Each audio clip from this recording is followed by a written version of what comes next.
Assalamualaikum warahmatullahi wabarakatuh. Nama saya Dita Nur Ajijah. Dalam video kali ini saya akan sedikit mengulas mengenai pengertian dan ruang lingkup hadis tarbawi. Untuk materi yang pertama itu dari pengertian dari hadis tarbawi. Hadis berasal menurut bahasa ialah perkataan atau perbuatan. Sedangkan menurut istilah segala sesuatu yang disandarkan kepada Nabi Muhammad SAW, baik berupa ucapan, perbuatan, dan persetujuannya. Sedangkan kata tarbawi berasal dari bahasa Arab, yaitu untuk yang pertama, robba ya robbu, yang artinya bertambah atau tumbuh. Nah, yang kedua, robba yurabbi, yang artinya menjadi besar. Dan yang terakhir, robba yurabbu, artinya memperbaiki. Jadi yang dimaksud dengan hadis tarbawi ialah hadis-hadis yang membahas tentang pendidikan yang diajarkan oleh Nabi Muhammad SAW. Untuk yang kedua, mengenai ruang lingkup. Nah, ruang lingkup hadis tarbawi yang pertama itu pendidik dan perbuatan mendidik. Nah, yang kedua anak didik. Nah, yang ketiga dasar dan tujuan pendidikan Islam. Nah, untuk yang keempat mengenai kurikulum, nah yang kelima materi, dan yang keenam metode, dan yang terakhir evaluasi. Baiklah, untuk yang pertama itu mengenai pendidik dan perbuatan mendidik. Nah, pendidik ialah suatu subjek dalam proses pengajaran. Nah, berhasil atau tidaknya suatu proses pembelajaran itu ya tergantung bagaimana pendidiknya. Adapun juga perbuatan mendidik. Perbuatan mendidik itu suatu kegiatan atau tindakan yang dilakukan oleh pendidik pada saat proses pembelajaran. Adapun hadis yang menerangkan tentang pendidik dan perbuatan yang mendidik. Dan dari Ibnu Abbas berkata, Rasulullah SAW bersabda kepada Abdul Qais yang terluka, sungguhnya di dalam dirimu ada dua sifat yang disukai oleh Allah, yaitu santun dan sabar. Kandungan dari hadis ini, sifat santun dan sabar memang disukai Allah. Maka dari itu sebagai umat manusia harus memiliki sikap seperti itu. Memang sifat seperti itu telah ada di dalam diri manusia, namun tergantung kepada kita bagaimana memanfaatkan dan menggunakan sifat itu. Dengan sifat santun diharapkan kita dapat berlaku sopan santun kepada siapapun. Sedangkan dengan sifat sabar diharapkan kita dapat sabar dalam menghadapi apapun, segala jenis cobaan apapun. Karena sesungguhnya Allah menyukai orang-orang yang memiliki sifat santun dan sabar. Untuk yang kedua yaitu anak didik. Anak didik merupakan unsur terpenting dalam pendidikan karena semua upaya yang dilakukan adalah demi mengiring anak didik ke arah yang lebih sempurna. Adapun hadisnya yang berbunyi dari Abu Hurairah radhiyallahu anhu, ia berkata, Rasulullah Shallallahu alaihi wasallam bersabda, setiap anak dilahirkan dalam keadaan suci. Ayah dan ibunya lah yang menjadikan Yahudi, Nasrani atau Majusi. Hadis riwayat Bukhari dan Muslim. Kandungan dari hadis ini bahwa setiap anak telah memiliki fitrah sejak ia dilahirkan atau suatu potensi yang ada pada dalam dirinya.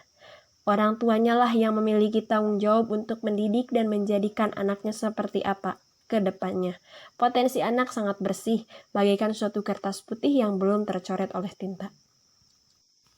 Sebagaimana yang dikatakan oleh Imam Al-Ghazali dalam kitabnya Ihya Ulumuddin, mengibaratkan anak sebagai permata indah yang belum diukir.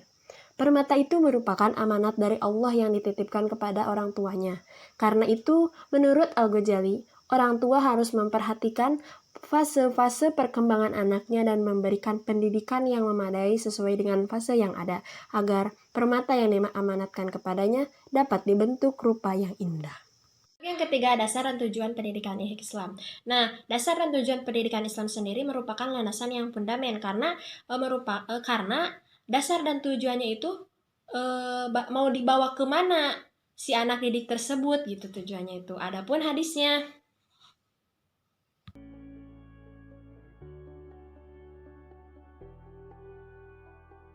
dari Ibnu Abbas radhiyallahu anhu, ia berkata, Rasulullah SAW bersabda, Barang siapa yang dikehendaki Allah menjadi baik, maka dia akan dipahamkan dalam hal agama, dan sesungguhnya ilmu itu dengan belajar. Hadis riwayat Bukhari. Kandungan hadis ini, sumber kebahagiaan ada di hati, yakni ketenangan dalam berzikir kepada Allah Subhanahu wa Ta'ala. Dengan demikian, kebahagiaan menjadi tujuan dalam pendidikan. Namun, tujuan tersebut tidak hanya di dunia, tetapi juga kebahagiaan di akhirat. Untuk memperoleh kebahagiaan ini, kuncinya adalah ilmu yang dapat dicapai melalui proses belajar. Yang keempat itu mengenai kurikulum. Nah, seorang pendidik atau pelajar atau apapun proses pembelajaran itu tidak terlepas dari yang namanya kurikulum. Pasti setiap tahun ajarannya akan mendapatkan suatu kurikulum. Adapun hadis yang menerangkan tentang kurikulum. Hadisnya yang artinya dari Ali radhiyallahu anhu, ia berkata, Rasulullah shallallahu alaihi wasallam bersabda, didiklah anak-anak kalian dengan 3 macam perkara, yaitu mencintai Nabi kalian dan keluarganya, serta membaca Al-Quran. Karena sesungguhnya orang yang menjunjung tinggi Al-Quran akan berada di bawah lindungan Allah, di waktu tidak ada lindungan selain lindungannya, bersama para nabi dan kekasihnya. Hadis riwayat Ad-Dailami. Kandungan hadis ini menjelaskan bahwasanya orang tua wajib memberikan ilmu yang baik kepada anaknya untuk mengembangkan keterampilan serta menambah kecerdasan anak. Salah satunya dengan mengajarkan anak membaca Al-Quran, yang merupakan kitab suci umat Islam dan juga sebagai pedoman hidup bagi seluruh umat manusia. Dengan memahami kandungan isi dari Al-Quran, tentunya akan menjadi akhlak anak menjadi baik. Anak akan menjadi tahu mana yang baik dan mana yang buruk. Hadis tersebut menjelaskan tugas pendidik, yaitu orang tua dalam mendidik anaknya dengan mencintai Nabi. Sebagai pendidik, orang tua memiliki kewajiban meyakinkan anaknya untuk mempercayai Nabi dan juga menjalankan sunnahnya. Yang kelima, mengenai materi pendidikan Islam. Nah, materi itu merupakan bahan ajar. Jadi bahan ajar itu pelajaran apa atau bahannya gimana yang akan diajarkan kepada si peserta didik. Dari Ibnu Abbas radhiyallahu anhu, ia berkata, kali tertentu saya berada di belakang Nabi Shallallahu Alaihi Wasallam. Kemudian beliau bersabda, hai anak kecil, aku akan mengajarkan kepadamu beberapa kalimat, yaitu, jagalah perintah Allah, niscaya kamu dapati Allah selalu di hadapanmu. Jika engkau meminta, mintalah kepada Allah, dan jika engkau meminta pertolongan, maka mintalah pertolongan kepada Allah. Dan ketahuilah, jika umat manusia bersatu untuk memberikan manfaat atau kebaikan kepadamu, niscaya mereka tidak akan dapat melakukan hal itu kepadamu kecuali dengan sesuatu hal yang telah ditentukan Allah padamu. Dan jika mereka bersatu hendak mencelakakan dirimu, niscaya mereka tidak akan dapat mencelakakanmu kecuali dengan sesuatu yang telah ditentukan Allah padamu. Telah diangkat pena dan telah keringlah tinta lembaran-lembaran itu. Hadis riwayat Tirmidzi. Hadis ini mengandung penjelasan tentang akidah Islam. Rasul menyampaikan pelajaran ini kepada Abdullah bin Abbas pada usia mudanya. Ini menunjukkan bahwa pendidikan akidah sudah ditanamkan kepada seseorang sejak ia kecil. Bila nilai itu sudah tertanam, maka kehidupan setelah dewasa dan masa tua banyak dipengaruhi oleh masa muda itu. Sehingga kalaupun seseorang hidup di lingkungan yang sangat jauh dari ajaran Islam, tetapi ideologinya tidak terpengaruh, keyakinannya tidak goyah. Adapun jika penanaman nilai itu terlambat, apalagi setelah kepalanya terisi oleh teori-teori dan doktrin dari luar Islam, maka manusia seperti inilah susah untuk disadarkan dan dibimbing ke jalan Islam. Rasulullah SAW mengajarkan kepada Ibnu Abbas agar senantiasa memelihara aturan-aturan yang sudah ditetapkan Allah dan tidak melanggar batasan-batasannya. Kalau ini dilakukan, niscaya Allah akan memeliharanya juga. Yang keenam itu metode pendidikan Islam.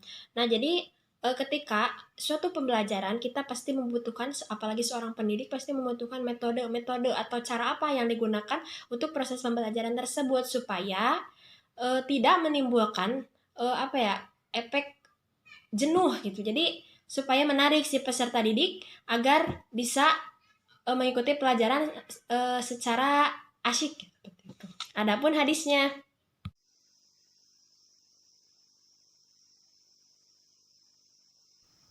dari Abu Hurairah radhiyallahu anhu, ia berkata, Rasulullah Shallallahu alaihi wasallam bersabda, orang yang menanggung hidup anak yatim atau yang lainnya, maka saya atau Nabi dan dia seperti ini di dalam surga, dan Imam Malik mengisyaratkan seperti jari telunjuk dan jari tengah.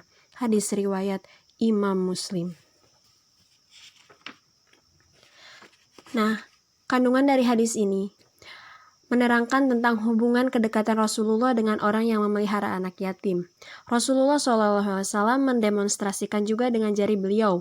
Beliau menerangkan kepada para sahabat bahwa kedudukan beliau dengan orang yang memelihara anak yatim di surga begitu dekat, seperti kedekatan jari tengah dan jari telunjuk. Dalam dunia pendidikan sekarang ini, para pendidik dianjurkan sekali untuk bisa meneladani Rasulullah SAW dalam menjelaskan pelajaran dengan menggunakan alat peraga dalam metode pengajarannya.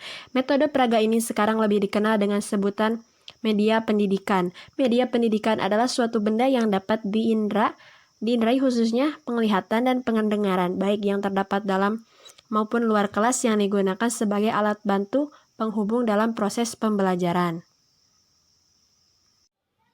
Nah, untuk yang terakhir itu mengenai evaluasi pendidikan. Nah, jadi ketika proses pembelajaran tidak luput dari yang namanya evaluasi. Pasti ketika suatu proses pembelajaran selesai, maka dilakukannya suatu evaluasi supaya untuk melatih kemampuan si peserta didik, kemampuannya itu sudah sampai mana, seperti itu.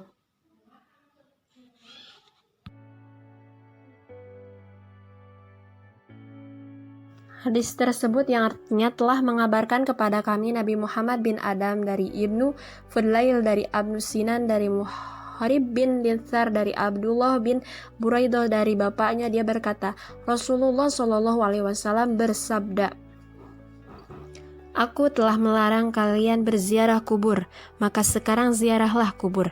Dan aku pernah melarang kalian memakan daging kurban lebih dari 3 hari, maka simpanlah apa yang kalian kehendaki dari daging-daging tersebut. Dan aku pernah melarang kalian dari nabil atau minuman yang terbuat dari anggur, kecuali yang terdapat dalam tempat minum. Maka minumlah yang ada dalam semua tempat minum, dan janganlah kalian minum sesuatu yang memabukkan. Hadis riwayat Muslim. Nah, kandungan dari hadis ini, dalam hadis ini beliau mengevaluasi suatu perbuatan yang dilakukan oleh para sahabat. Dari asalnya dilarang oleh Nabi, tapi setelah itu dibolehkan karena melihat banyak manfaatnya daripada madaratnya. Dan begitu juga dari asalnya dibolehkan oleh Nabi SAW, tapi setelah itu dilarang oleh Nabi SAW karena melihat banyak madaratnya daripada manfaatnya. Mungkin materi dari awal sampai akhir sudah saya sampaikan. Mohon maaf masih banyak kekurangannya. Hasbunallahu wa ni'mal wakil. Wassalamualaikum warahmatullahi wabarakatuh.